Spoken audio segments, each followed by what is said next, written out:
Thanks, Ariella. Cheers. Okay, so I've got a few slides to get through, not too many, thankfully. I know we might be running a little bit behind time, so I will try and keep things moving. Obviously, I'll be around in the break as well and happy to have conversations with people directly. So I think my job today is to give a bit of an oversight and a bit of an overview, of what we're doing in the hydrogen space in South Australia, given the critical role we think hydrogen can play in this green iron opportunity. So firstly, I'd just like to acknowledge that we're here on Kaurna land, but also particularly call out the Bangla people as the traditional owners of the land spanning from the northern region of the Upper Spencer Gulf through to the south of Port Lincoln.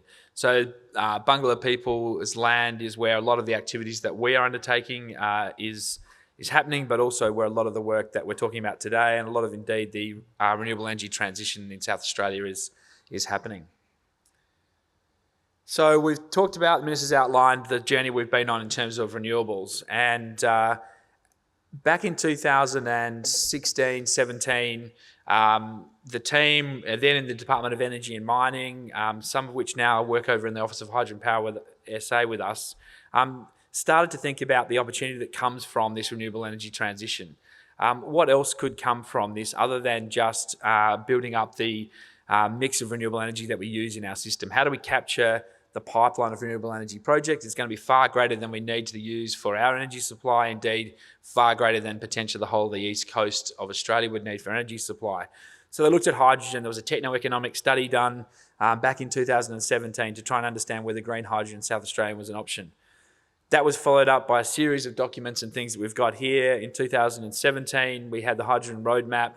That actually was followed by the CSIRO's involvement in the National Hydrogen Roadmap. In 2019, there was an action plan with some more definitive sort of next steps and actions and some investment associated with that around an export modelling tool that came through and was developed in 2020, which engaged with industry and looked at all the prospective areas in South Australia for hydrogen development. That's a tool that's available today through their website, the Department of Energy and Mining's website, still through the hydrogen page that we have there. There was some work done with the Port of Rotterdam. There's been a couple of different pieces of work done, but there was one done about exporting ammonia into Europe and being able to do that from South Australia and looking at that compared to other parts of the world, which really outlined that that was a thing that was very much did not impact the ability for us to do that.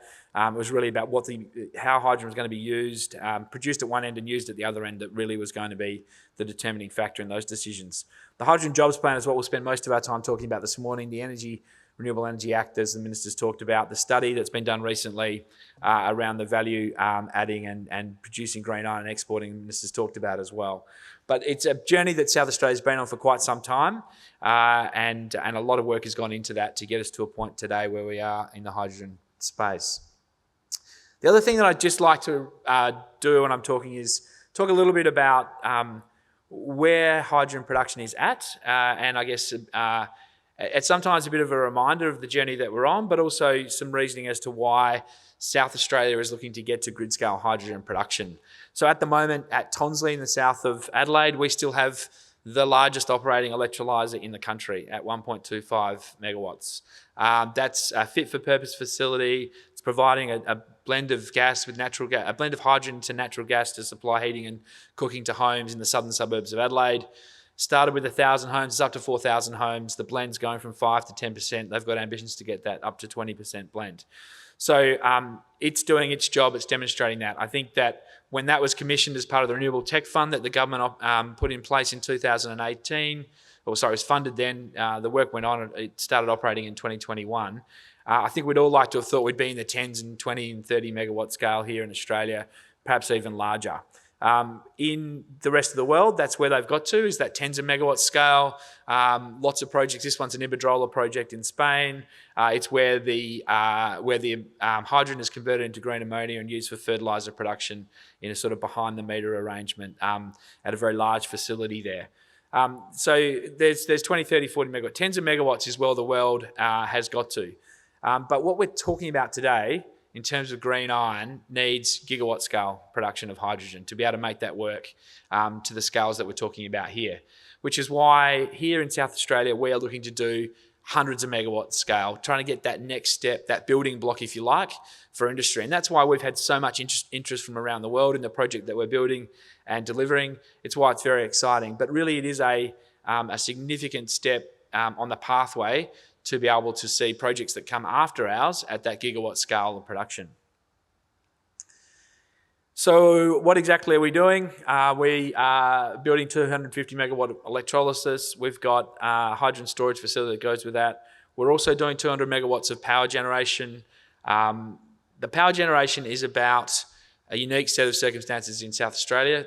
To match with that renewable penetration, we need dispatchable generation.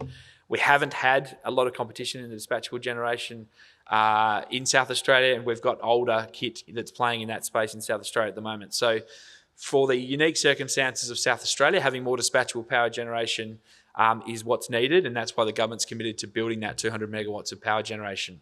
What they then said is, well, how can we fuel that? What's the best way we can do that? How can we continue on our renewable energy transition? What's the fuel that we can use? Can we challenge the market by utilising hydrogen to power that power generation? And to do that, can we build the at-scale hydrogen production facilities that we need? So that's how we've ended up with this project. That's where the thinking is. That's what the government is looking to do. We have challenged the market on the power generation, and through our procurement process, we've been able to get a solution that's 100% hydrogen-fueled turbines. They're going to be provided by GE Vernova through the arrangement with ATCO that we'll talk about in a minute. But that's exciting, and it proves out that the market will respond. We had the same experience, if you remember, in South Australia with the big battery. Back in 2017, we put out a tender for a battery. There wasn't grid-scale storage at the time. The market responded, and we had our grid-scale storage up and running in a very quick amount of time. Since then, we've got 4 or 5 other batteries here in South Australia. We've got more around the country. Globally, it's seen as a template for the delivery of projects, but also for the business model innovation that came to be and really unlocked that pathway for grid-scale storage. That's the thinking that's gone behind this project. That's the sort of thing we're trying to achieve with our hydrogen production, is to unlock something that industry can come in on behind, build it out at scale, and provide the hydrogen that we need for these opportunities we're talking about today. So just in terms of some of the detail, we're well into our early contractor involvement process with our preferred partners. So ATCO and BOC are working with us around the power generation and the hydrogen production facilities, and they're proposing an on-site storage solution. EPIC is working with us around an off-site storage solution. So there's a competitive process around our storage and how we're working through that. And then we're doing all of the engineering work with these parties to be able to take the project forward.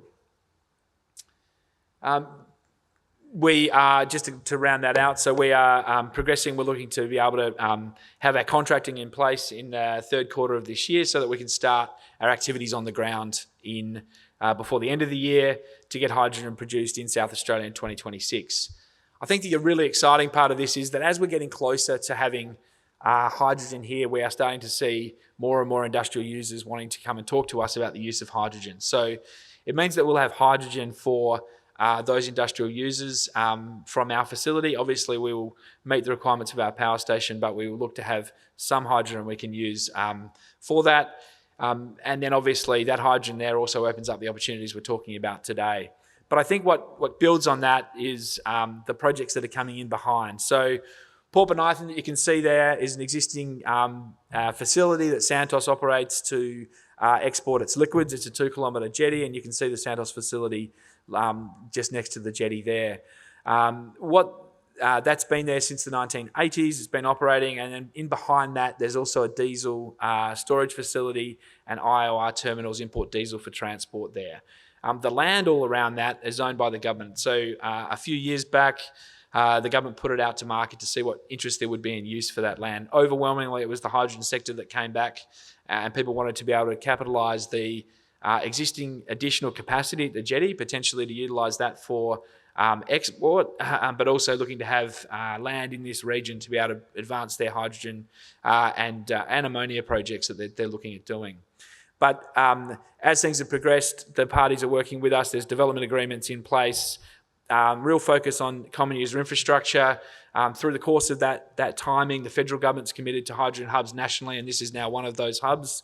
So there's a $70 million commitment from the federal government, a $30 million commitment from the South Australian government and some agreements in place to get some match funding from those partners, so that we can really start to do some of the key work around common user infrastructure to unlock that facility. But each of these projects are talking about very large scale, hundreds of megawatts towards gigawatt scale projects over time, and they're the projects that will be able to come in on the back of the state government's project.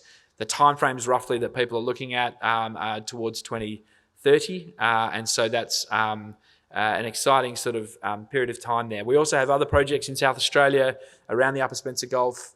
Indeed, as Joe was just talking to us about, at Cape Hardy, Amp Energy are also looking at a significant hydrogen ammonia export opportunity, but also really hydrogen production facility. And I think industry is coming on the journey, as is the federal and state governments, to the point the minister was making, that what's becoming clear is that if Australia is going to produce 25% of the world's renewable hydrogen, which is what some of the international analysis is showing, then how is that best utilised for us in our economy? How is it best utilised to transition our industry?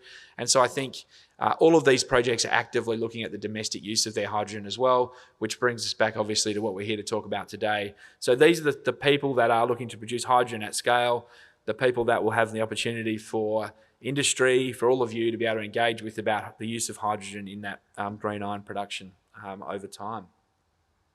Just quickly, a whistle-stop tour, if you like, through some of the other things that are happening in South Australia around hydrogen. So Tonsley we talked about. AGIG, Australian Gas Infrastructure Group, is now also working through the feasibility on a larger facility at Bolivar, which would look to take the decarbonisation of the gas network through to the whole of the Adelaide city. So looking at a Bolivar facility, a 60 megawatt facility, they've announced their sort of partners for that project earlier in the year, and they're advancing pretty rapidly.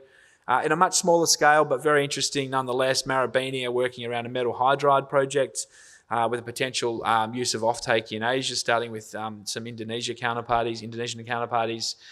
That's also at a Bolivar site, in fact, very close to the AGIG site, and a very exciting, different form of technology, but very exciting partnership to be in and to be having happen here in South Australia. At Port Augusta, the Hallett Group are looking at a green cement opportunity, utilising green hydrogen and the fly ash from the former Port Augusta power station.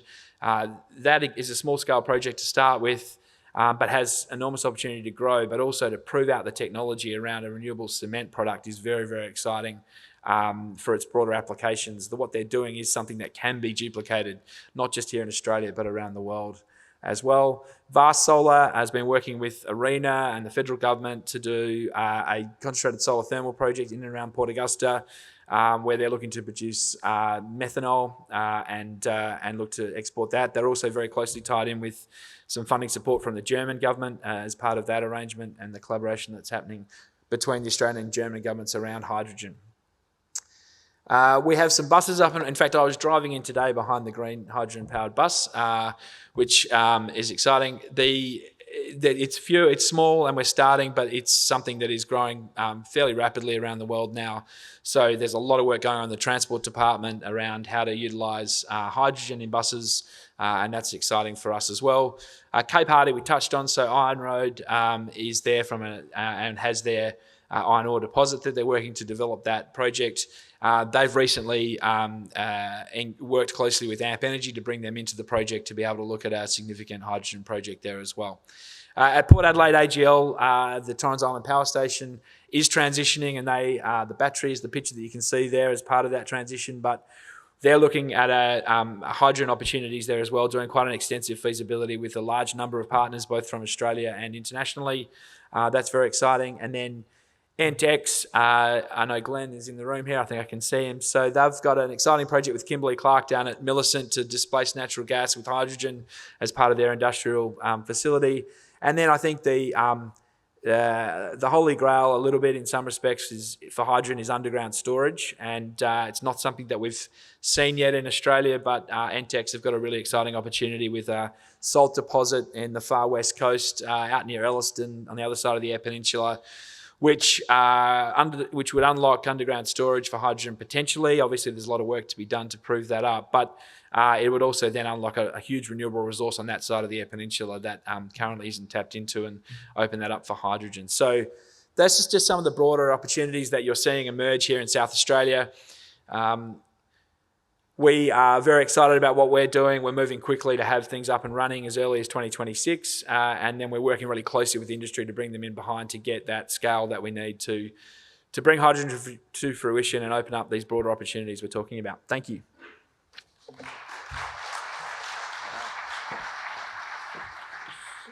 So much covered so quickly. So once again, you do have the Slido QR codes on your tables, and we will be collecting all of that and making sure that we get all the answers back out to everyone. But for now, there are DEM people on the floor with microphones ready to run to hand a microphone to anyone who has questions for Sam.